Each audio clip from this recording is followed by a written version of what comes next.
It's a mistake for any creative to come into an organization and put the expectation on the organization to serve their creative needs.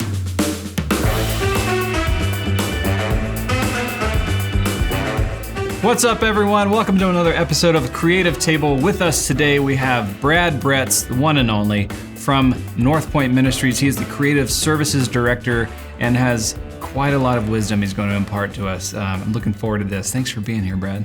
Great to be here. Just putting you on the spot. Yep. Wisdom. Lots of wisdom and knowledge and wisdom and more wisdom. Yeah. So, okay, you have a very interesting story. Let's dive into it. Tell me a little bit about, you're the Creative Services Director of one of the largest, most amazing organizations, just changing lives left and right. And the creativity that I've seen come out of it, having been a part of it myself over the years, is just nothing short of amazing. So thank you. I would love to just glean anything that we can from you and what you've learned over the years. But to get started, just fill us in a little bit on who you are and what your story is. Well, thanks for having me. Absolutely. I'm Brad, married to my wife, Ji Young, 2 kids, freshman in college, junior in high school. I've lived in Forsyth County, been here since 98, and originally from Silicon Valley, San Jose. I did not know that. My dad was always an Apple guy, but grew up in Silicon Valley, and I grew up loving 2 things, sports and music. I was a drummer. I grew up a drummer, and I loved drumming. Are you still able to? I don't drum. Okay. No, not nearly as. I think I've seen you do it maybe once over the years, but okay. Yeah, I grew up loving music. Grew up playing drums in the church. Okay. So I had the lead pastor's wife on piano, always turning around and telling me to turn it down. Tone it just a little. Yeah. But I also love sports. I also loved specifically football and basketball, and did that a lot. And so it's just kind of 2 passions, 2 loves, and ultimately, through the course of a lot of different roads, ended up in Atlanta in 98. And that was an incredible journey, and have been working for North Point Ministries for 17 years, going on my 17th year. Have been able to work with just a ton of incredible creatives that have started their career at North Point, have come through, and it's been a part of their career. And when you say creatives, we're talking the whole gamut, right? Photographers, designers, motion media artists, visual effects artists, editors, shooters. A lot of great folks. I know on your staff, the Andy Waddell was a part of our team. We met. We met on a huge risk project. You were in college at SCAD, and actually one of our recruitment of kind of new talent was going, okay, who does SCAD have? And it was a way to follow some people, and I think you had a reel. I had a profile out there. I didn't even know. Yeah, you guys were... But a lot of great... You've had Brad Sitton. We've been able to work with Brad Sitton. We've been able to work with the guys at Matchstick a couple times. So it really is an honor to be able to just work with and to be able to at times lead, at times learn from so many creatives that have come through. Having worked with all these different creative types, I know there's a whole treasure trove of information in that head of yours, and so we're going to try to get some of that out today. I just want to... You have dealt with the whole gamut, as we said, or led a talent of all shapes and sizes, and you've built teams over almost 2 decades now. So, that's a long time. I know. Look at that beautiful silver hair. Just really. No, there's a lot going on. I know from an experiential side for you, and I would love to just kind of land a little bit on this idea of teams, team management, team leadership, developing, cultivating a healthy team, staying creative as a team, staying just above board, full of integrity and drive and focus. And that's something that sounds easy. I know it's certainly easier said than done. But just go back to, I guess, if you could, just your first few years leading at North Point. What were some of the immediate lessons that you learned or takeaways? And I know you've got a pretty cool backstory around maybe football that might help explain some of this. But So again, growing up, I loved sports. I loved music. I did both. And in high school, I played football. I tried out my sophomore year. I didn't try out my freshman year. I played a lot of flag football. Parents, I played flag football for as long as I can remember until high school. That's when I first hit tackle. So tackle football, sophomore year, junior year, barely saw the field. Senior year, they needed a quarterback. Okay. And I threw a ball one day and they said, wow, you can throw. You're going to be our quarterback next year. This is when high school football was Silicon Valley. And they basically saw something in me. And I was tall. I was 6'4". As a senior. As a senior. Okay. Junior/senior. Yeah, I was growing. I think I was all of about $160. I'm going to sit up really At straight. 6'4". I'm feeling so short right now. Okay. Anyways, so I played quarterback my senior year and handed off the ball a lot. No colleges referenced me, noted me, anything except for the junior college that was in town. And that coach saw me. Like, I love this. height. I've never heard this story. Yeah, this is great. I thought I was going to be giving up football, and my brother, who's a tight end, he played tight. He was one of my tight ends in sophomore year. Okay. He played at a school called Cal State Hayward.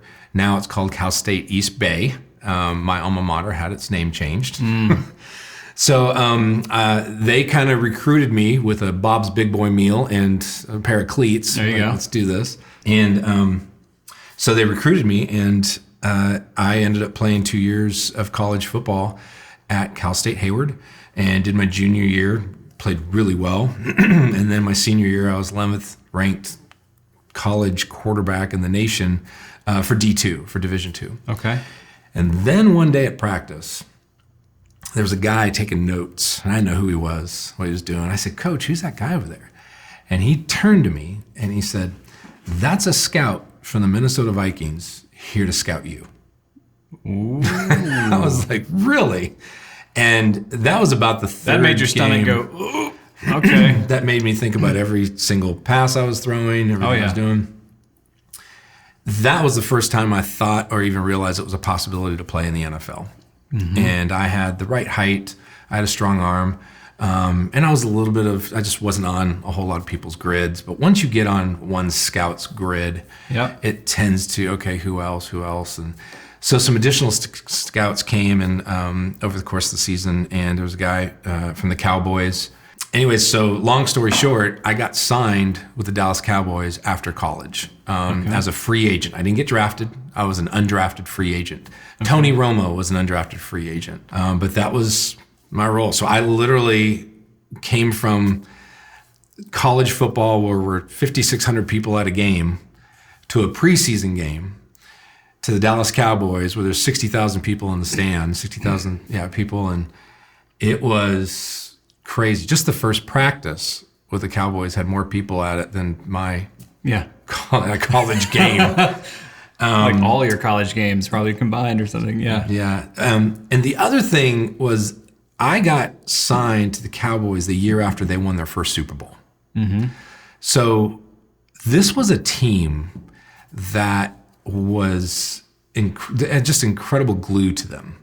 I came in and watching this team, and there was no us versus them. There was no we versus them. It was because when you break down us versus them, it's me versus you. It's I'm more important than you. And in that, I saw the relationship between Troy and the defensive backs and the receivers and Troy Aikman. I got to work with Troy Aikman, Jason Garrett, who was the former head coach of the Dallas Cowboys. Jason Garrett and I were fighting for the number 3 spot with the Cowboys, and he was just so smart. Princeton guy, just super smart. Everybody there was just incredibly talented. And one of the things that Jimmy Johnson, the head coach at the time, he took all the rookies into the room. And the thing that he did, which I thought the team modeled really well, he took all of us rookies into the room. And again, I'm Brad from Cal State Hayward, Division II, 5,600 people at a game. He takes all the rookies and says, hey, congratulations, you're a part of the Dallas Cowboys. Here's my expectations. I don't care what you've done in the past. I don't care how many Rose Bowl rings you have. I don't care how many SEC championships you have. Your job is to produce. And if you don't produce for me, I'm going to cut you. And so there was an expectation there that obviously was really quick of going, okay, got to produce. And it's football. It's professional football. You got to produce. But what he did do for somebody like me was he evened the playing field. I'm sitting here going, wow, here's this guy with the SEC championship. Here's this guy that came from, Arizona State. Here's this guy that came from all these schools that were bigger than me. You're right. But for me, in terms of equal, you're all equal. Everybody's like, now you're a part of the Dallas Cowboys, right? And we're going to go win some ball games. And you're either going to get on this train or you're going to be left off. Mm-hmm. And it was an incredible journey. And the thing that modeled that for me from a player standpoint, and I would say this for any team, any creative team, any sports team, you're going to get the best results from any team when the accountability is within the team itself, not coming from management, not coming from up high. It's going to be from when the players around you and the people around you expect more from you than you do. Mm-hmm. That is one of the biggest things that I think I learned with the Dallas Cowboys, and they showed it. And I think if there's something from the creative world that I think that we can continue to instill, and obviously over 17 years, there's a lot of top-down, including me. It's like, hey, let's push that, let's make that better. I think there's a part of that. But when you have a team that is surrounded by people that make each other better, that push each other, and what if, and what if we try this, and hey, I'm getting a sense of this, or hey, what were you thinking about that? As a creative leader, there's just nothing better. Mm-hmm. And when hiring those people that are going to push and challenge each other, or everybody knows, hey, we're hiring somebody that's a little bit green. And because they're green, let's continue to make them better. Let them ask questions. Let them ask questions of what you're doing, because, everybody has an opportunity to lead. Mm-hmm. Everybody, no matter where you're at. Clay Scroggins wrote the book, Leading When You're Not in Charge. Mm-hmm. Hearing this idea of a healthy culture, ultimately, you're only as good as your team, and your team is only as good as the culture that they're in. Mm.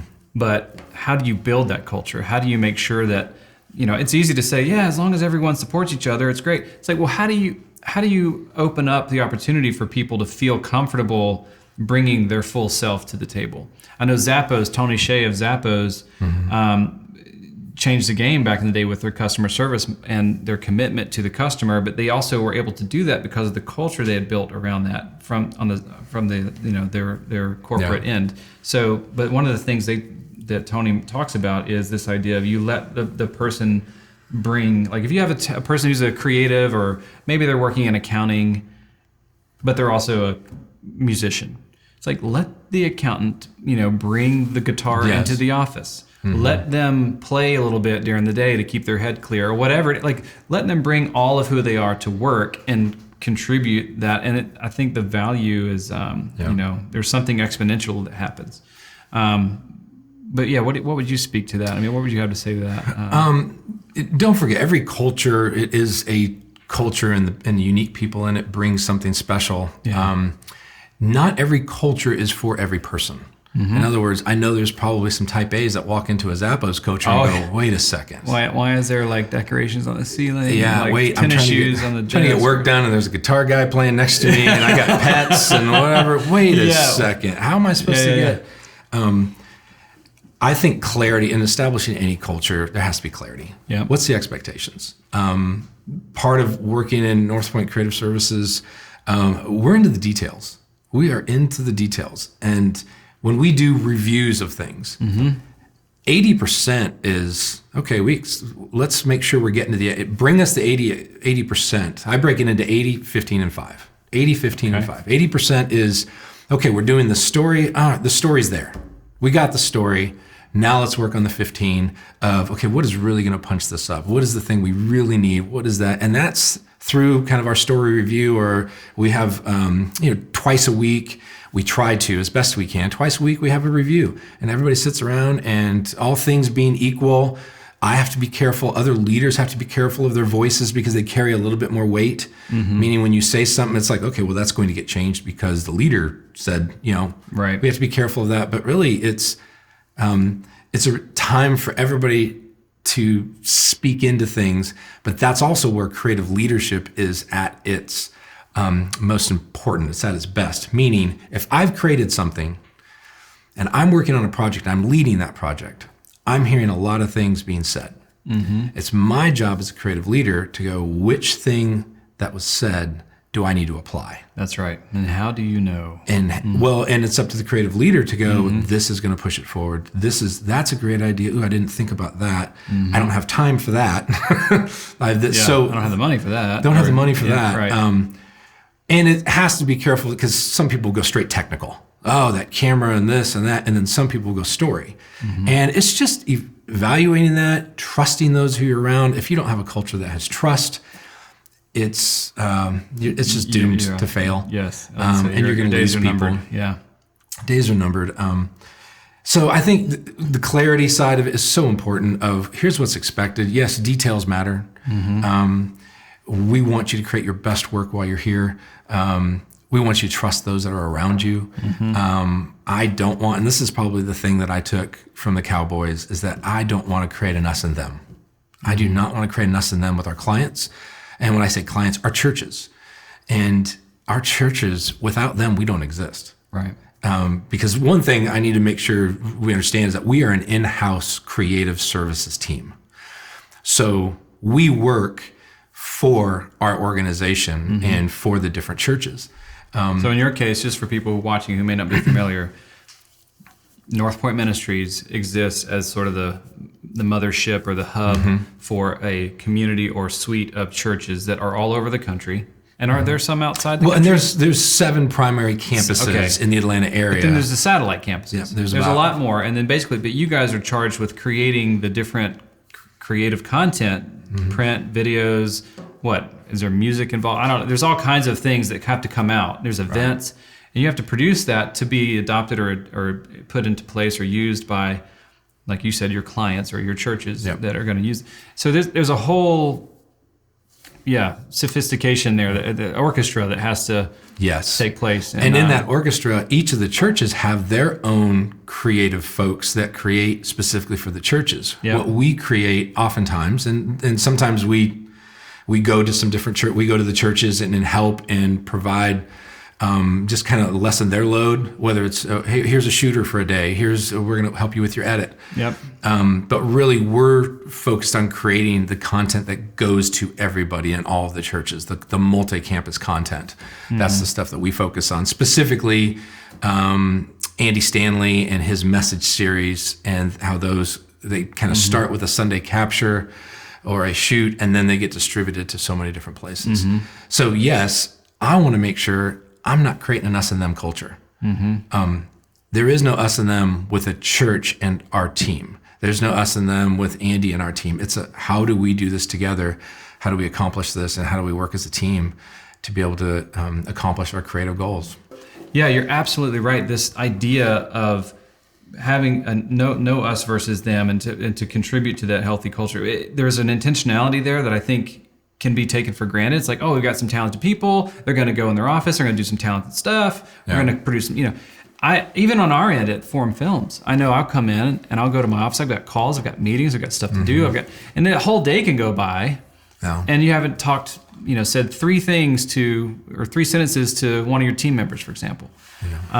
It's not easy. And I know for you, you've got all these plates spinning and all these people. How do you maintain that sort of intimate connection, or do you have the open door policy, or like you just drop in? Do you do intentional like lunches, or like how do you maintain that connection? Because it is, I think, really easy to wake up one day and go, gosh, like, hey man, what have you been working on? Like, 'cause it's easy to kind of everyone's plates get full, and then the larger a team gets, the more disconnected or the drift to the easier it is. It's like the tide is stronger. Absolutely. And so how do you resist that pull? We try to have weekly or at least bi-weekly meetings as a team. Yep. And one of the things we picked up in staff meetings we just started doing is every month somebody had a birthday.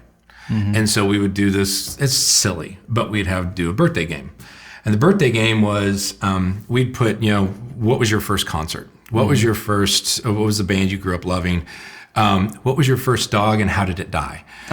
Great. Yeah. So, but what we would do is we would select 3 people. Okay. And if we know it's Kim's birthday, well, Kim wouldn't answer, but people had to guess what all these answers were. Okay. So it's like, what was Kim's dog's name? And I would, if I was one of them, I'd say, okay, the dog's name was Felicia.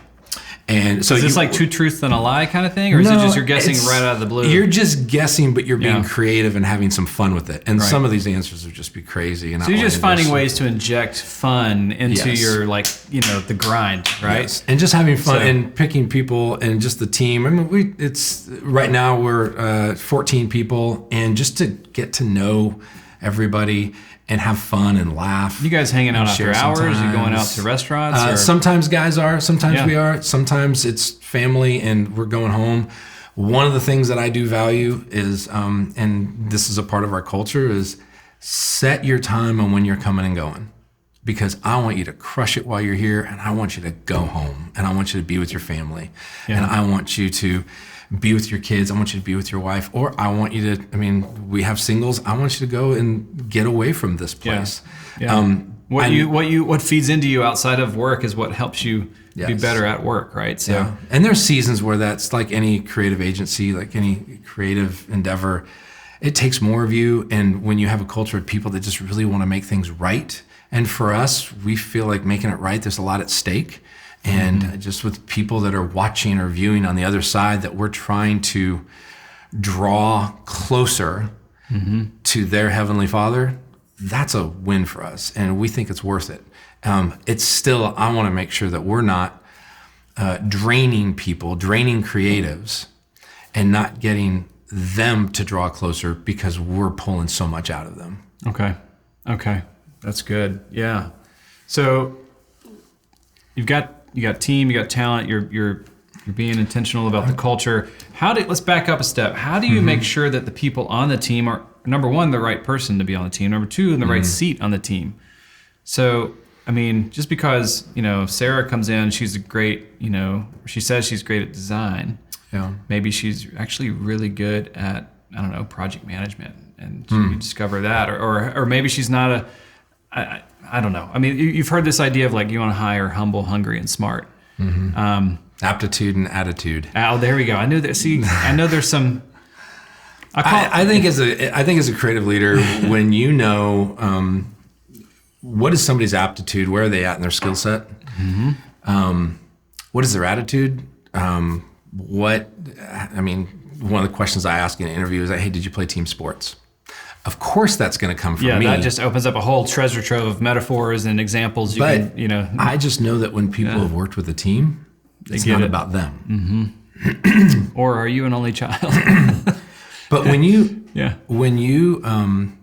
work as a team, it's really easy for us as creatives to be a little bit narcissistic. Like, hey, I want this creative thing to be we get precious about our work, right? And it's emotional. Right? We get connected to it.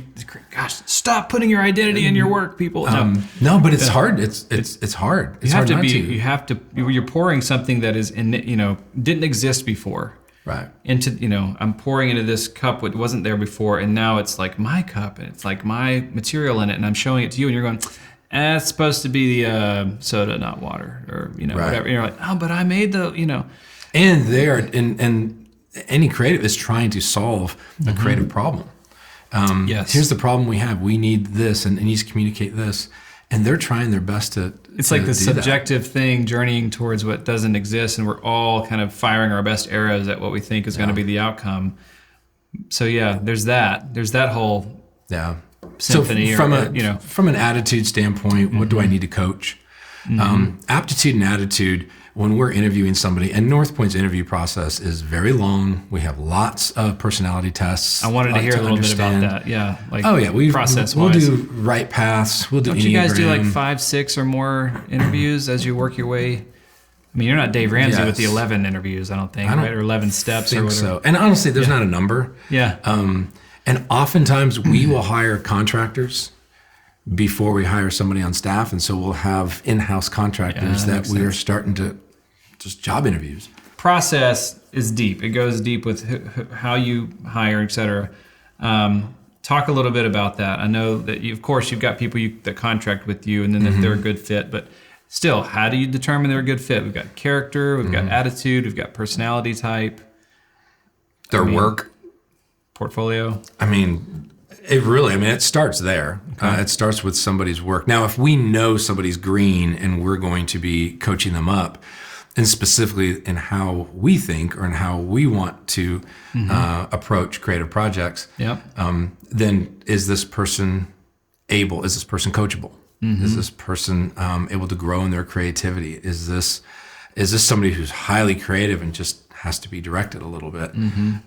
Those are all the. And if they are that way, how much of it is an apprentice model versus, okay, here's your desk and we throw them in the deep end. Yep. Some of the projects, you have somebody that's come in and I'll say this, there's usually start with the little things, and that kind of tells us how they handle big things. Yep, that makes sense. But even Andy, who is on your staff, knows when he started with us, it was working on the 10 before. It was working on something that happens every Sunday. It happens and it's complex. Yep. And when you think through the details of that, it's like, okay, we can think through bigger and larger projects. But no, it's throwing them in the deep end, and here's a project, and usually somebody's working with them on it. But there's there's guidance and shaping and doing some different things. At what point, how much time goes by before you know, like, this is going to be great? Or, you know what, we might need to pivot? Set you free to the competition. I think we have a thing, it's called fail fast. Just fail fast. And yes, there are some times where you have to kind of pivot even on the person that's working on it and go to somebody else. That's few and far between. But the faster you can fail, I would say we welcome failure. We want it to be, we just don't want the failure to happen necessarily on a Sunday morning. There's learnings that we want to have. Right. But if we can pivot and go, okay, we're heading this direction, you know what? That's not coming alive the way we thought it would. That's not evolving the way we thought it would. Hey, let's pivot. I'll give you an example of something that we did that we pivoted. We did a series called Crazy Like Us. And this was a series about generosity, but we couldn't mention generosity. We couldn't say anything about generosity. That was just a self-imposed limit or something, well, right? It was just... But you said Andy was really concrete earlier, but now you're saying we got to be vague and... Yes. But it was an interesting challenge because we, as a church, when you do talk about generosity, the immediate thing goes to, all they want is money. Oh, yeah. So as a rule of thumb, you really don't, because if you hear that word, there's, I know where we're going, honey, let's leave, or I'm not, I got you. But Andy's brilliant at taking concepts and for this series, when it comes to generosity, it really is about the heart, and It really is about individual people. But so for Crazy Like Us, it was a challenge to go, okay, we really can't be concrete with a theme, but what do we do? How do we show this? And so we came up with this concept. We storyboarded it because a part of our process when we have time is we try to storyboard things. And now, do you have a storyboard artist, or do you just? All right, John, you're good at sketches. Come over here. Like sometimes we do them ourselves as best we can, and then sometimes when it's a little bit more, when we have some more time, we can put some more thought into it. And a lot of money is at risk. A lot of money is being used for this. Then it's like, we need to make sure this idea is completely planned out before we actually go and shoot, and all the shots are planned and everything. This is more of an idea pitch. Yep. And so we pitched this, and I was in a room with other service programming directors, the ones at the other churches, and Andy, and I'm pitching this. And this is about the Tuesday, it was about a week and a half before we needed to actually show something on a Sunday. And I pitched this idea, and he's like, yeah, that's fine. You're pitching an idea, to be clear, with like 10 days to do it, to execute it after it gets like a green light? Yes. Wow. Sometimes we have more. Yeah. Sometimes we have less. Yeah. We'll talk about that in a second. Yeah, we need to talk about that. Yeah.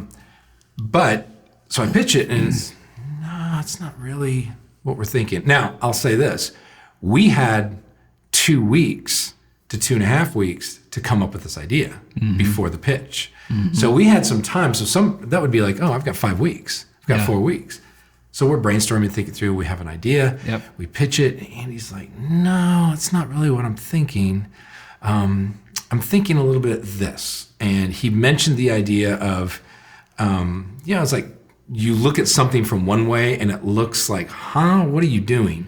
But when you look at it like from another direction, it actually looks like, wow, like almost trash art. I don't know if you've seen like where it's trash or it's garbage art. Somebody makes something, you're like, what is that? And you just change perspective or you look at something differently. And I'm thinking about those those like corrugated like word. You move the camera and it says a word. You move it off axis and then the word is whatever it is. It just you kind of question what somebody is doing. Yes, which is kind of what generosity and what the crazy like us. It's like, wait, what would you do that? But it's crazy, but in actuality, it's actually something really beautiful. So with that kind of straightening out of the idea or that kind of feedback, it was like, oh, we came up with something, shot it on that next Monday or Tuesday, turned it. But it was an example of we failed. We had an idea, we pitched it, and it wasn't the idea that we needed to lean into. Pivoted and came up with a new direction and shot it quickly. I say shot it quickly. We still had to make the plan, still had to do everything, get everything in line, but it started to come together once we knew, obviously, what the theme was. Because a lot of times, you're going into creativity, depending on the client, depending on the ask, they don't know what they want until they see something visually. That's always tough. And it's our job to go, you know what, especially for visual people, it's our job to go, we need to make things. And we need to make things, and therefore that also goes into the failing fast. It's not a failing in the, oh, you failed. It's creativity. There's a lot of expression in that, and there's a lot of finding out what the right solution is, because we're not creating abstract art. I'm not creating something to put up on a wall for people to observe and get their own interpretation out of it. Right. I'm creating something that people need to connect to, emotionally connect to. And you mentioned you had a mission statement off camera before we were talking about this. Okay, because a couple things. Practically speaking, in this particular example, you're going into a meeting. You've got 10 days before you've got to show something in service. You've got an idea that comes out of left field for you guys. Now you have to shift. And a lot of people might have been emotionally invested, creatively invested, like really sitting over here on their territory. And now it's like, we've got to move to this new idea. First thing I'm thinking is, okay, do you have like a big meeting? Everybody go like, look guys, here's the thing. And then how do you get like, okay, clock's ticking. We got to all be on the same page and quick. And some people might be, yep, I'm there. And some people are like, I don't understand. It's like kind of getting that alignment. It's almost like this chiropractic alignment has to happen around the new vision before you can really start going down the track and creating it. And then I think, speak to a little bit about that, but then also how your mission statement and the clarity of that kind of help fuel that alignment. I think one of the great things about working at North Point Ministries is that there's a culture there that is led well, and we've got great leadership, but one of our staff values is open hands. Yep. And that really applies creatively to a lot of things in a lot of areas. And specifically in this example was one where it's like we had an idea, we're pitching it. Now, I'm so glad we didn't go shoot that idea. I'm so glad we didn't go down so far the lane that was, oh, we know it, we've got this. This is the idea, trust us, you're going to love it. No, we pitched an idea that cost not a lot of money, and we went into a meeting with a lot of people that I'm trusting. It's their environments that we're showing this in. I'm going to trust them. This is an us, not a they. And with that feedback, specifically with Andy's and others, it's like, okay, we need to pivot. And for our team, I'm leading a team that's going, guys, we're going to have our hands open. Our hands are open. We know that we got to pivot and change. Does that affect us personally? Yeah, affects us personally. Does that happen all the time? No, it doesn't happen all the time. Is that something, do we trust leadership and do we want this to be the best it can be? Absolutely, we do. So we're coming out of that with hands open, and everybody gets excited because at first we're going down a direction that we think will work. Yeah. And now we're landing on a direction, it's like, oh, this is really going to be great. And it adds in some excitement, and it adds in some it just adds in a whole other layer of a passion for the project, because it's like, oh my gosh, now we know we're connected. We know we've got this direction we want to go, and it just turned out really, really great. And we had so many people on the team working on different parts of it, and we have that benefit with a team that's large like ours, but it came out really great, and it was one of the projects we're most proud of. But it also came from a place of, man, we failed in a way of, we went a direction, we had to pivot and go into a different direction because we got further clarity on it. Yeah. On the other side of that win, you guys celebrate, you have retrospectives. I mean, what does that look like in the process? Yeah, we definitely try to celebrate as a team and evaluate and celebrate. Oftentimes in the review meetings that we have throughout the week, that we try to have, some of it is, hey, this showed this past Sunday. Everybody check it out. And here's the feedback that we got from our ministry. Here's the feedback that we got from the church. Isn't this great? And we show it, and everybody just for everybody on the team to clap for each other in a room is so life-giving. Yes, absolutely. I couldn't agree more. For us as a team and for individuals, just to, it's like celebrating in the end zone. Yes. Bringing it back. You scored a touchdown. And sometimes to football metaphors, sometimes you got to punt. And sometimes the pivot, and sometimes you're moving the ball down that field, and with clarity and direction, and as best as you have it. And sometimes it's a 2-minute drill, and sometimes you get to really be strategic all the way down the field and score a touchdown. Man, that affirmation from a client's feedback or the audience response, and then that collective celebration together, I think that's just the lifeblood of a team. Because if you go too long without that, I feel like a creative, it's going to start to wilt like a flower. It needs water and sunlight. That's awesome. I do want to back up and talk about this idea of a mission statement. Do you guys you have one? What is the mission or mission statement of North Point? I know a lot of organizations have that. A lot of teams don't even know what it is, but I think it's different with you guys. Can you talk a little bit about that? Our church's mission statements, all 6, and us as a team that we get to share in this, is the mission to inspire people to follow Jesus. Inspire people to follow Jesus, and we get to be a part of that. Inspire people. Creatively. And for us, as a team, as a media team, as a creative team, we want to create content that leaves a lasting impression. We want to create content that leaves a lasting impression of the hearts and in the minds of people, whether it's through an email, whether it's through design of a print piece, whether it's through digital, social media, anything. We want to create content that leaves. Which begs the obvious question of how do you define that or measure that? So how do you get everybody to understand what that means? Because I know that sounds amazing, but you ask 3 different people, you may get 3 different answers of what a lasting impression is or what success looks like. So how do you guys clarify that and move? Great question. 3 ways. Number 1, we want our content to be technically pure. We want it to be no distractions. It doesn't mean it's completely and absolutely polished. Although we've been in seasons in our life where it's like, oh my gosh, it has to be perfect. It has to be at the 99%. It has to be perfection. There has definitely been seasons where I've probably led that way. But when we say we want it to be technically pure, we don't want, when we post an Andy video of a Sunday morning, we don't want there to be any technical distractions. We don't want there to be any bad frames or framing that's off or audio glitches or anything. That's just, hey, it's technically pure. So when we evaluate content, we're looking at things like, hey, is this technically 0 to 10? 10 being like, oh, technically, this is just, it's invisible. Anything. It's just, we don't want anything to take away from the when you message go to the we're trying theater and you watch a communicate. movie, you're not aware the camera's even there, right? So that's the point. You're I get it. It's the hearing goal. and feeling the story. Immersion. Yes. Second, we want emotional connection. We want to create things that are emotionally connecting. So technically pure and emotionally connecting. When we create something, the first question is, do you get it? Do you understand it? Is it emotional to you? Do you feel it? Yeah. When you're just telling a story, how can we help this story be more emotionally connecting, whether it's through the music we choose? Oftentimes the music we choose is really the foundation of the emotion in which we're feeling. Obviously, there's the story, and we've got to get that story right. But boy, the music can really lead into the emotion of how somebody's connecting to it and how they're feeling through it.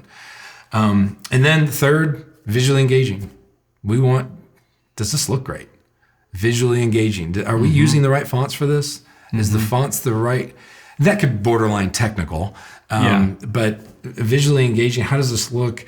It's not just about, wow, I feel something from this, but how does this look? How does this, do I get it? Does it have a little bit of a wow to it? Does it have a little bit of a pop to it?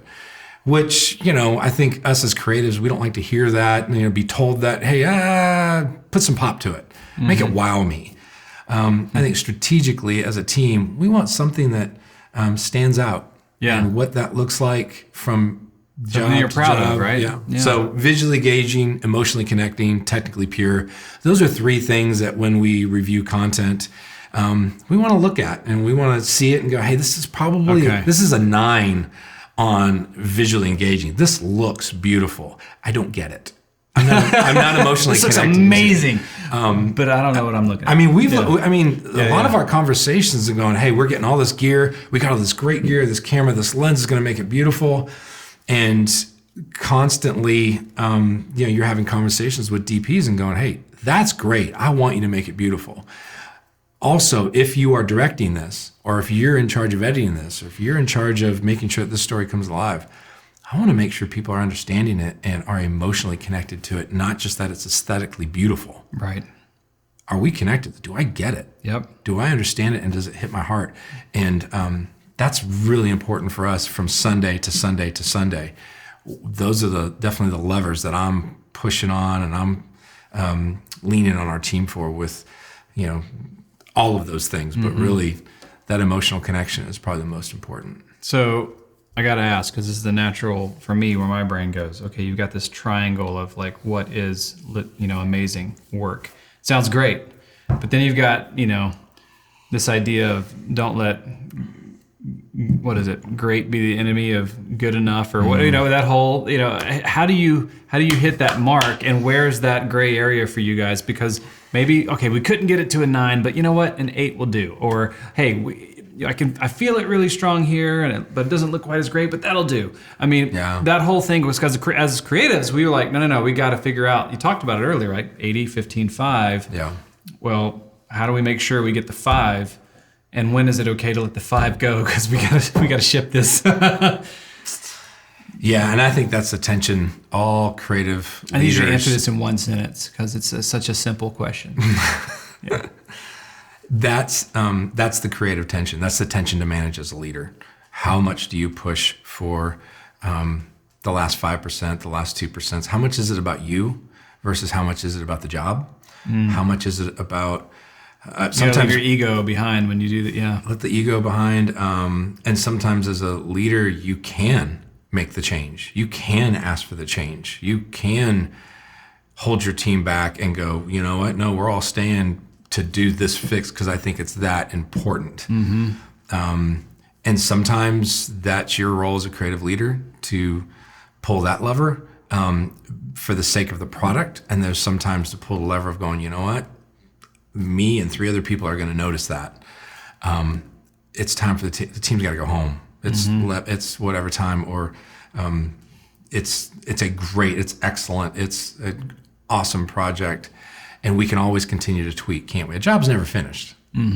Creativity is never finished. It's like that whole, the director's never done, the film is only pried from his hands, What you're saying reminds me of something that I learned at SCAD years ago, and that is just, there's this idea of perception versus reality. And a lot of times, perception wins, right? So just because, like you said, you and 2 other people notice something, that's reality. Yeah, maybe there is that thing there that you want to do something about, but perception is never going to catch it. Like you can cheat that all day long. No. And that's true of, Hollywood does it all the time, we were just watching something the other day, like with Ghostbusters and the making of that film. They want to show the shot, but you can't show it any longer than this amount of time, like 2 seconds or 3 seconds, because the audience is going to know, and you can cheat this or cheat that and get by and make something incredible. Yeah. Just really, again, just addressing the perception versus what the reality of, I just got to have it because there's, Right. So. Yeah, Bill Willits, who works at North Point Ministries, he's just a great mentor. And he talked about this tension, and he said, drive for excellence until you start seeing a withdrawal of your people. And I'm a product guy first, and when it comes to product and people, and that's a tension I'm constantly managing. And I think that comes a little bit from the football, background of, we got to win. Right. We have to win this game. As a team, collectively, we're going to win. So I can easily get into the product needs this. Yeah, we really need to drive do this, it. and really drive forward. Yeah. At the same time, we have to value our people. We have to value those that are working with us and for us and want to see it get right. And it's easy to make those withdrawals. And withdrawal, if you make one withdrawal, 2 withdrawals, that's one thing.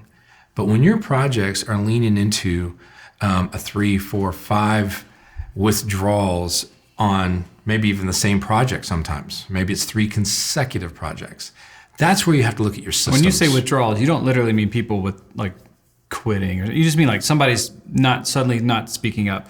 No, they're not what I'm saying chipping is in where they should, or you're at 98% and you keep pushing for 99, 100, 99, Right. 100, 99. No, it's got to get to here. But the gotta get to withdrawal, here. it means when the team starts to disengage, right? Yeah, I think it's disengaged. But what and you that start looks to, like is they're not in tune with you, and they're borderline done with the project, and what we're doing, what we're additive to it, what we're trying to push for excellence almost becomes a little bit opulence, where it is start to become more than just the project and our mission. It just becomes about a little bit of the individual and a little bit more of that self-ego of, it has to be this. And I've been there.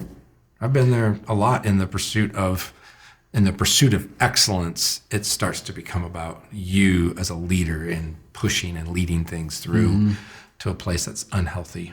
So this goes into something that I wanted to make sure we talked about, is that you have this unique perspective as somebody who's been the creative at different times, but also, of course, the leading the creatives. And so, could you talk a little bit about any advice you would have? Hey, if you're one of those creatives on a team and you are contributing, what's Jimmy Johnson? I was like, what's the guy's name? Jimmy Johnson's talking to you, and you've got to step up and perform, or you've got to make sure you hit your mark or whatever. Like, what advice would you have if you're that person? And what would you say to, hey, if you're leading the team, if you're the coach, if you're guiding the team forward, what mindset or what things do you need to be careful of or aware of? Any tips from those two perspectives? Yeah, I think for creative leaders, have clarity, have expectations for your team. Set the clarity of, this is, for us, we're into the details. The details matter in the technical purity. Details matter in pulling out the emotions, emotional connection. Details matter in visual engaging. But set the expectations of, hey, here's our work hours. Even to that extent, here's our work hours. Here's our attitude. We're going to have open hands. We're going to continue to trust each other. As a leader, set clarity by setting expectations, and obviously the roles that they're in. What's their role? Are they jumping out from project to project? What's their specific role? Yeah. In the world of church, I'll say this: in cinema, everybody's got a role. Everybody's got. I am the best boy. I am the This director. is my sandbox. This is I play. And creatives today, church Even or cinema small today business, in a lot of ways. Yeah. you are playing in so many different sandboxes, and there are lots of opportunities to fill in the gap. Yeah. And that's a tension to manage and going, am I going to fill in this gap that I see needs to be filled, or am I going to stay in my lane? And sometimes staying in the lane is the best thing to do. And then sometimes evolving and going, I need to fill this gap, or I see a need, I'm going to fill that. But then evaluating that to go, well, how much is it compromising the lane that I'm in? I think it's just communication ultimately.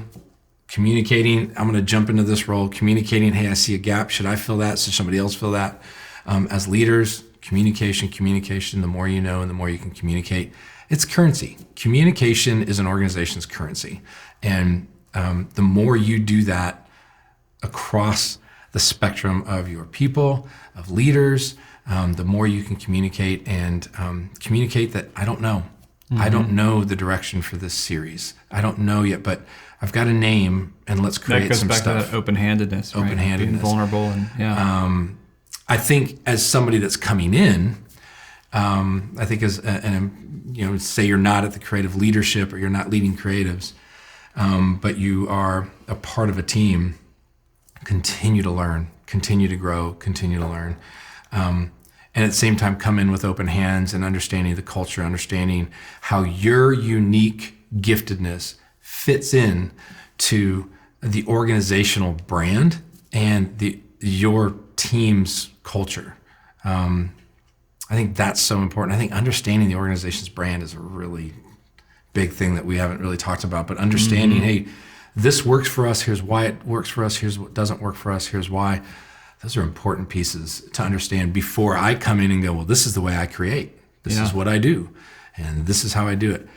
The leaders, whether they've been there a long time or not, they're put in a position to help guide and shape that, to help you be successful in what the organization's doing.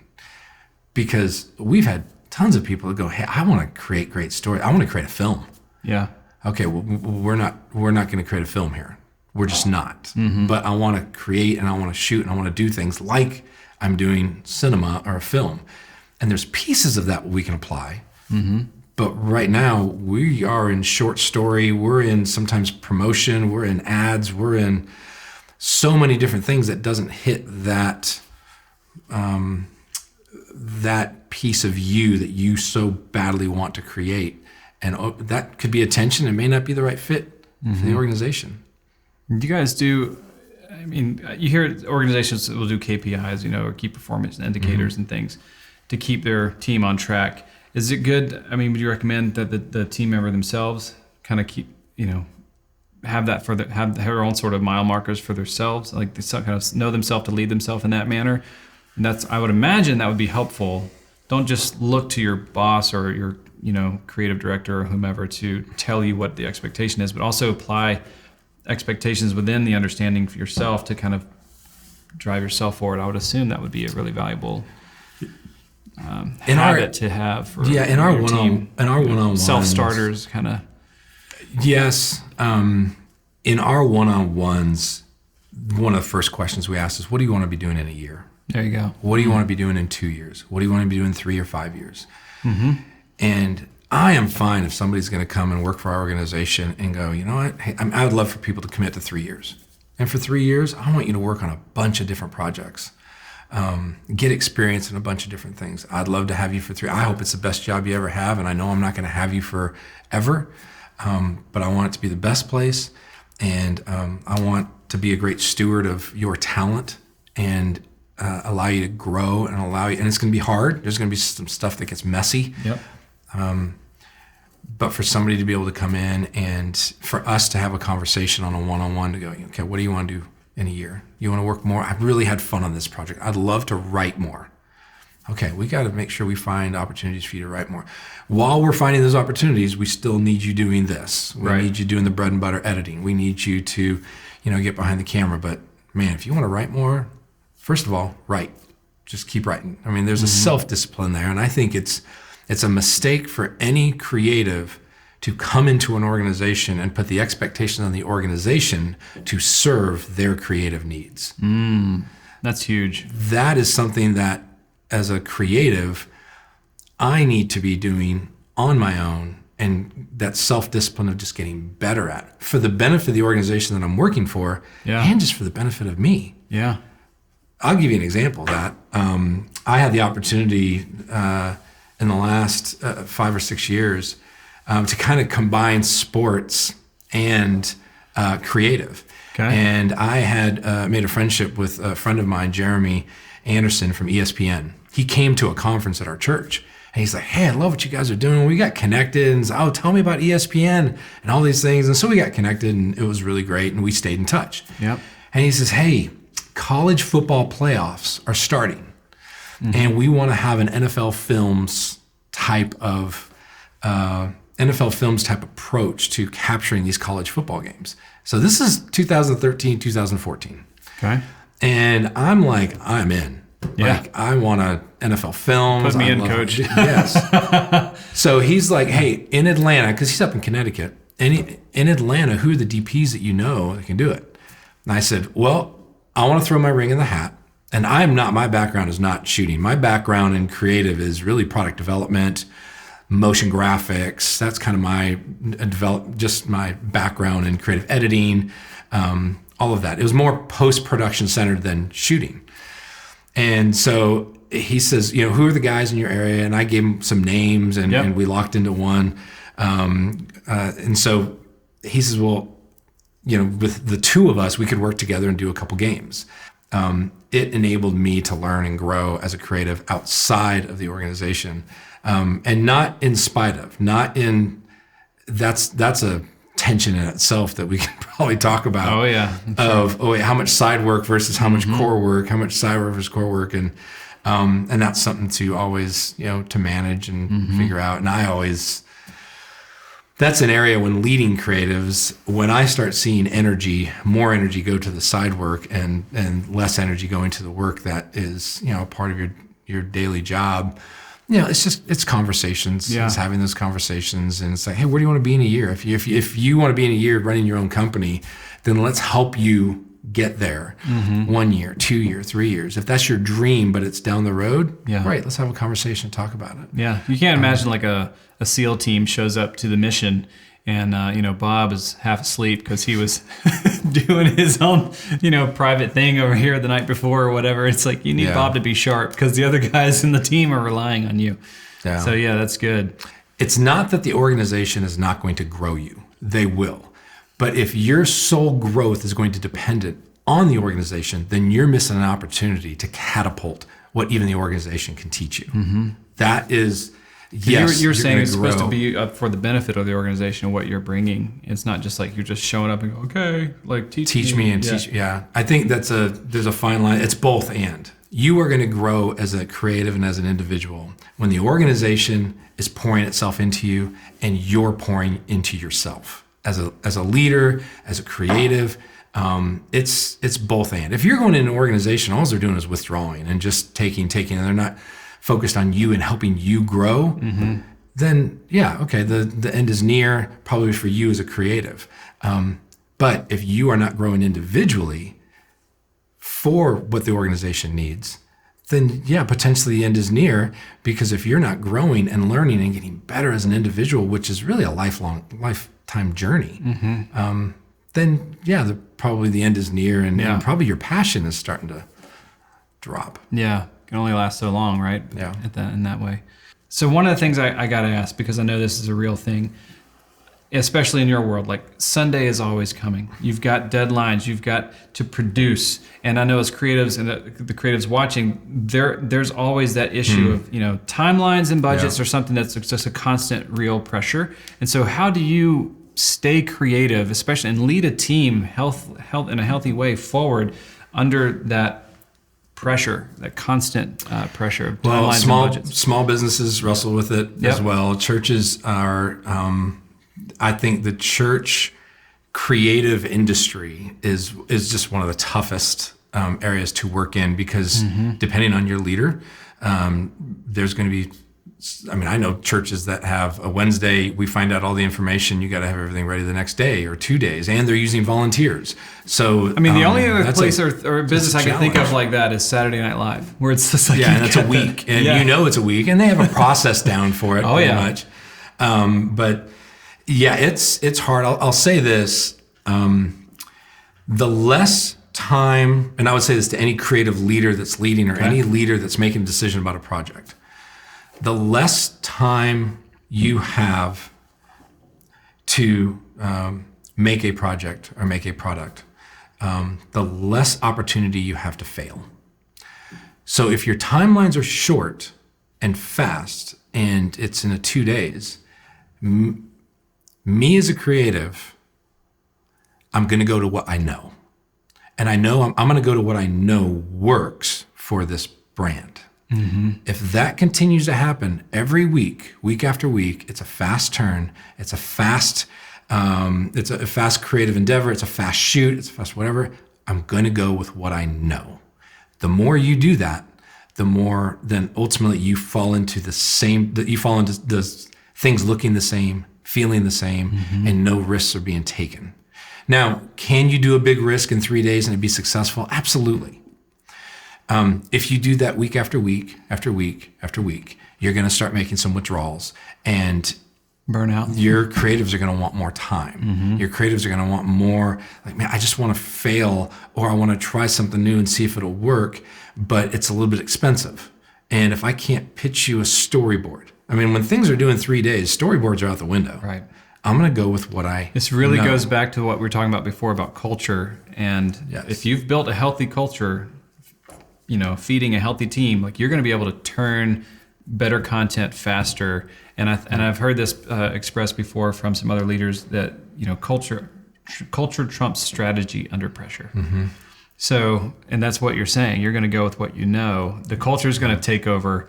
You don't have time for strategy. It's like, you're going to move forward, and the culture is going to shine. Well, this is the time to shine. and a layer deep into the culture, how can you be strategic with, okay, I'm coming into a workplace, and I know it's a deadline every week, and I know it's a rush, and I'm hired to do this, and what do I do? Well, if my tendency is to go to what I know, then I've got to replenish that bucket that I go to. So as a creative, if I know I'm walking into an industry that's like, this is a 3-day turn every single time, you don't have times for this, you don't have time to go do a storyboard, you don't have time, then how am I replenishing on my own time, or even the organization's time? How am I make sure that I'm researching new ways so that I'm not thinking about it when I can go to it. So there's ways to combat that. There's It's like ways building to muscle reflex almost. Yes, there's ways to combat I'm going to go to what I know every single time because my industry that I'm in is constantly fast turns. Okay, well then I need to replenish this. When I'm constantly learning, there's always new things that you know. So, yes. But it's those little things. Yeah. It's that one YouTube video that you say, ooh, I like that piece that they did in the YouTube video that I can use creatively for the next fast turn. Okay, I'm going to try that, or I'm going to do that. When you have 2 months to work on something, there's pivot. I'm going to research some things, and even just on creating ideas and writing, and the failure in just writing content, you have ideas to do that and to try a new way. It allows you just to grow as you try new things and have the space to fail a little bit. And I think that's so important. I think both are needed. Both are going to happen. One for sure is going to happen because obviously you and I know as creatives, there's oftentimes not an appreciation for the time of a shoot or for how long things take in an edit. And I'm not blaming anybody. That's not a us and them statement. It's a, hey, we're in this together. I'm gonna educate you. Go, hey, if you want this in a fast turn, here's kind of the quality that may come from it. But as an editor, I'm gonna do my best to make sure that it looks far and beyond expectations. But yeah, I think the less time we have, the less time there is to fail, the less time there is to pivot. If you have 2 days to do something, you got one chance at one idea. And we're going to execute it and get it there. And I'm typically, as a creative, I'm going to drift to what I know than trying to think outside of a box because I know my timeline is short. And sometimes I will, and I'll try something new. Our team we'll try something new. But week after week after week after week of doing that, and the anxiety that oftentimes comes with, oh my gosh, this is due on Sunday. We're just thinking of the great idea on a Thursday. Man, and I want to make sure I get home to my wife and kids. There's just a tension there. And to be able to manage that and understand, okay, this is a little bit of our culture is fast turns. And a little bit of and some of our culture is, hey, we've got some longer times to turn this. That's what you're missing in the fast turns, in my opinion. Yeah, I imagine there's probably some rule where you're like, you never want fast turns to go more than 10% or 20% of what you do. Otherwise, there's a red warning light that goes on or something. They need to make some changes. I'd imagine there's probably some healthy balance there that I think that's part of the tension to manage. It's not a problem to solve. It's a tension to manage. And with that tension, you can try to solve it some ways. In some ways, it is what it is. And I think churches wrestle with that. Church creatives wrestle with that, especially if you're a one-man band. Yeah. I know a lot of guys at churches, and they're the only person, and they've got 3 quick turns. Well, if they've got 3 quick turns that they've got to execute and produce, they've got their 5 favorite fonts. and they know these fonts are going to work every single time. They know it's not going to question anything, but do I want to research anything that's just got a little bit of uniqueness to it? That's the piece where they need to have that on their bag ready to go, rather than reacting in the moment of a quick turn or two projects and quick turns and fast turns. It's hard. There is nothing easy about it. It's hard, but there's ways to combat it. And there's also just the acknowledgement of knowing that when I do a fast turn, there's just not a lot of room for error. It's like setting that clarity in the uncertainty of how, things are going to happen. Yeah. That's good. I got to shift gears on you a little bit. I'm thinking, here's Brad, almost 2 decades of doing this. You keep saying almost 2 decades. Man. Almost 2 decades. That's 20 years, Brad. No, at 17, I'm closer to the 15. Hey, A decade and a half. This is going to air for, there's going to come a day where this episode, it's 2 decades, Brad. Golly. No, okay. There's a reality to life, of course, and creatives that, you're green, you're apprenticed, you're trained, you contribute, you're on the team, and one day it's time to move on. And suddenly the team loses a member. They go somewhere else or something, other opportunity or whatnot.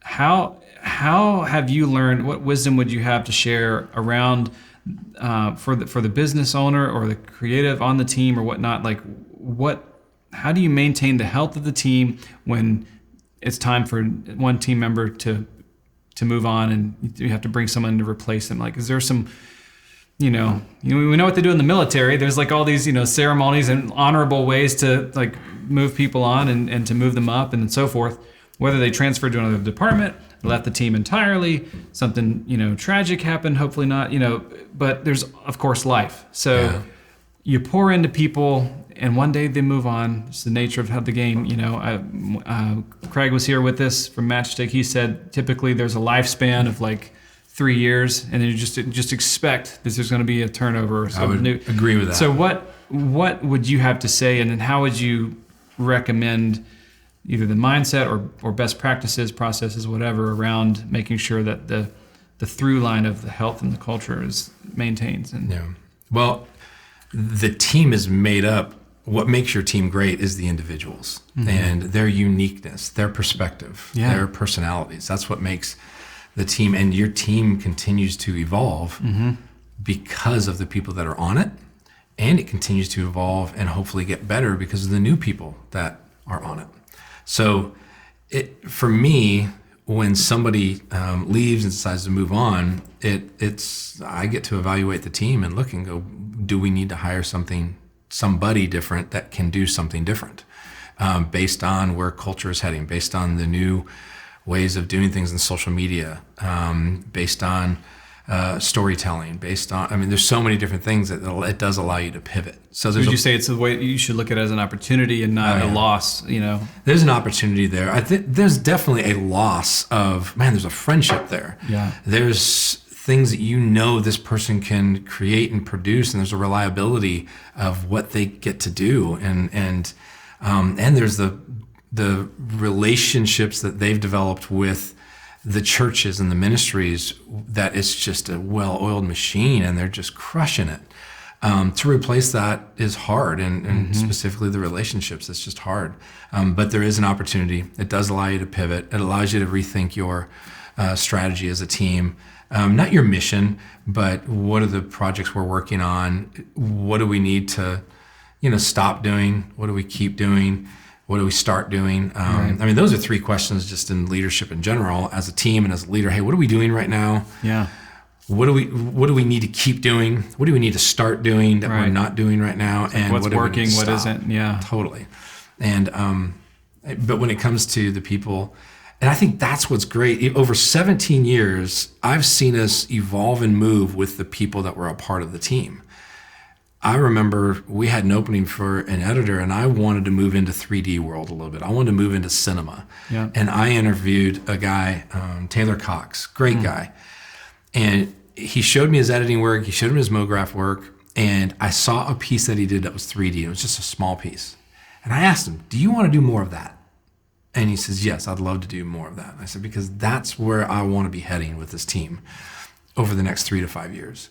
And it was just a great connection. And we hadn't had that. We hadn't had a lot of 3D artistry in the team. And it was a big pivot for our team that almost, some people are leaving, and then it takes it to a whole nother level because, hey, we're evolving, and that skill set is a great add to our team. It's hard when you lose guys. And I'll say one thing that we're learning is our churches, they can contract out and they don't have to go in-house to us. A lot of times we can't, based on load, sometimes we can't serve all of the ministries in the churches. But what's great about some of the guys that have left our team and have moved to contract roles and started their own businesses is that they understand the culture. They understand, they've lived it. And so it's an expansion of the team in certain, sense of the word. You as a leader, you start to lose maybe, for lack of a better word, that creative control, and that's even a negative way of saying it because you're constantly working with a client, constantly working with a ministry or a church. But what I see as a positive is, man, we've got great people that are coming out of here that have their businesses, and now churches have more folks that they can leverage and use. And we can continue to fine tune and go, okay, but this is what we're going to continue to be great at. This is what we're going to continue to do really well and continue to get better at. So, I think that that change in personnel, and hopefully it's positive. Can be really healthy. Hopefully Sounds it's like not a surprise. Yeah. You don't want to be a surprise in your one-on-ones, and you're asking about what do you want in the next year, 2 years, 3 years. There's guys like Will, who I think you've interviewed. Well, we knew we don't like to use the word interview, Brad. Sorry, it's a conversation actually. In your conversation with Will, he was somebody that I was so grateful to have for 4 years. I was grateful to have for the time that we had him because he was such a talent, and I knew he was going to start his own company someday. So, and now we still get to work with him. All these guys we still get to work with, and I don't think there's any. I hope that there is. Never ending, you're ending on a bad note. If people are working for our team and for North Point in general, we want it to be the best job it's ever been. We want to be for you. I always tell guys, I hope you are wildly successful when you go contract and do other things. I want you to be wildly successful in whatever you do. And hopefully you can take a piece of what you've learned here in North Point Media and North Point Creative Services and just go and take your talents and just go serve the world. It's a beautiful perspective to have, really pouring into someone, not having to this sort of hoarding mentality about your mind and you got to stay, but actually equipping them and empowering them to be better at who they are and what they do. That's really cool. You mentioned that's where I want to go in 3 to 5 years, this thing right here. It made me wonder, do you have a vision of 3 to 5 years at all times where you like to be, or is there this idea of we're going to go, beginning with the end in mind, all of that, or is it more of this like one day you're like, hey, I think we need to go this way, or like how much forecasting or how much planning or directional leadership on your own end, or do you have how thick is the playbook you're working with? We do respond to the organization and where they're going. I do think like when social media was coming up and wow, more things are being created for social content, how much should we prioritize that on our team than the live in-room? I think those are larger scale macro pivots that from promotion. It used to be, okay, we're going to do an email and we're going to talk about it on Sunday morning and show a promotion on Sunday morning, and that was church promotion. Right. Well, now more promotion is definitely going digital. Right. It has gone digital, I should say. And then there's even the arguments or the conversations about, wait, social media should be a conversation. It's not a megaphone shouting to people on the other side of who's following you. But there is an opportunity there to offer value added content, but also, hey, here's what's coming up that will be value added to you. I think those are areas that our team is continually, growing in and want to get better and serve and be ready to serve. Hey, we need to think 9 by 16, not 16 by 9. We need to think vertically more than horizontal. We need to even, for example, one of the things we've added is every Sunday, Andy does a message Well, 2 days after that, we're creating what's called micro moments, and they're popular amongst a lot of churches right now. And some do them daily, some do them, weekly. And that's that's a new ad and a new request, and therefore new time and new resources. New team member or and figuring that out and going, is this something we hire for? Is this something we contract for? That's a question I have too. Like, how do you know when you've crossed the line or tilted the scale to say, okay, we need to hire? Is that just because you look and you see, oh, this person hasn't been able to make it home in time for dinner the last 2 months, and like, okay, we got to make a hire here? I think that's a constant conversation with your director, with my boss. Hey, where's the organization at? Is this something that can be afforded to us as a new position? And it's my job to make sure it's like, yeah, I think it's time for a new position. If not, if we can't get a new position for this, then do we shrink the opportunity that our team is what we're working on? Do we make the opportunity a little bit smaller and more narrower so that we can still have a healthy team? But that's, as a creative leader, it's always having a conversation. It shouldn't be a new ask to my boss. Yeah. I'm kind of, hey, here's some new assets that have come our way. We're contracting it right now. We can afford to do it, and we're fitting it in. It may get to a place where I may come to you in 6 months, 3 months, and ask for a position. And those are conversations that are valuable and need to have, and to push up on I'm wondering for those. the business owner or the creative business owner that's watching, I guess the takeaway would just be to keep your eye on the pulse and keep your finger on the pulse of your team in that manner, to pay close attention to where maybe sacrifices are being made, and maybe some withdrawals are happening and so forth. And if there is enough of that, and if the value's there, if new business is coming in, then and this is somebody who's worked 17 years in ministry. If new business is coming in and more asks and the quantity of work goes up, then hopefully that equals to, okay, how much of this portion of the monies is spent on a new position. I'm sure there's a formula there in business world, in small business world, where the profit is growing enough that you can go ahead and subsidize a new position. Whole other conversation, mystery. Like, get the CFO in here. We need to talk about. Yeah, can we afford another position based on what we have? Yeah. So, I gotta ask. We love asking our guests this, sort of as the caboose on the conversation. Caboose. As the caboose. What do you know today that you wish you'd known then? Almost 2 decades of doing this, Brad. 17 years. What do you know? Can we get him a masseuse in here? He's got to work out that it's attention to manage. No. Okay, what do you know today that you wish you'd known then? Anything surface for you? Value people. Value people. Take care of people who work for you and who partner with you. When you love on those people, when you value those people over the product, and again, it's a tricky tension, because nobody is going to go back to the products that you created and go, and they're going to be forgettable. I mean, everything has its time, but they are going to remember how you treat them. They're absolutely going to remember their relationship. They're going to remember if you know the names of their kids. They're going to remember if you know them as a person and not just as a tool. And I have wrestled with that because and that's a little bit of my background. It's a lot of my background of it's performance, it's product, it's what does leadership need. I'm there, we're going to make sure it happens, and I'm going to, we're going to staff a team, or we're going to create things, and we're going to make sure the best product is possible, and we're going to win in that arena. And it could potentially, cost you the relationships. But there is no arena without the people. No, that's good. There's nothing. And so that has ebbed and flowed over the last 17 years. And I think just caring about people, and that is something that I'm still, that's going to be a lifelong journey. My kids feel it a little bit with sports. It's like, hey, have you trained today? Have you whatever? So we got to get that win. We got to get you better. That's not the relationship that's going to last us into their 20s and 30s. It's caring about them and loving them.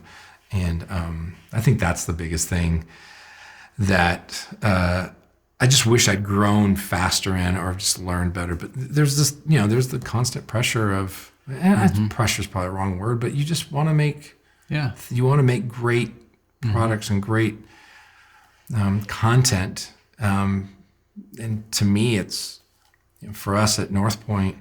I take it very personally, and I want it to be great because there's at stake just people on the other side of the camera, people on the other side of multiple churches watching, and that fine line of being creative and connecting to them. I just don't want a trail behind me or a trail of bodies that made it to create that. I want people to love what they're doing. And that is my job as a leader, to make sure that they're reinvested in, that they're energized, that they feel fulfilled in what they're doing. Good word, man. And that's what I wish I knew more of as a younger creator. And even now, it's a constant tension. All right. Well, good word. It's a good word to go out on. Thank you, man. Appreciate Thanks for it. having me. It's been awesome. Really, it's an honor. And thank you guys for watching. Hope you learned a lot. I know I did. Hit the subscribe button. We'll keep you posted on when we'll have Brad back next. I know we got a lot more to talk about. All kinds of stuff. We'll bring out the Cowboys playbook. Absolutely. All right. Till next time. Thanks, guys.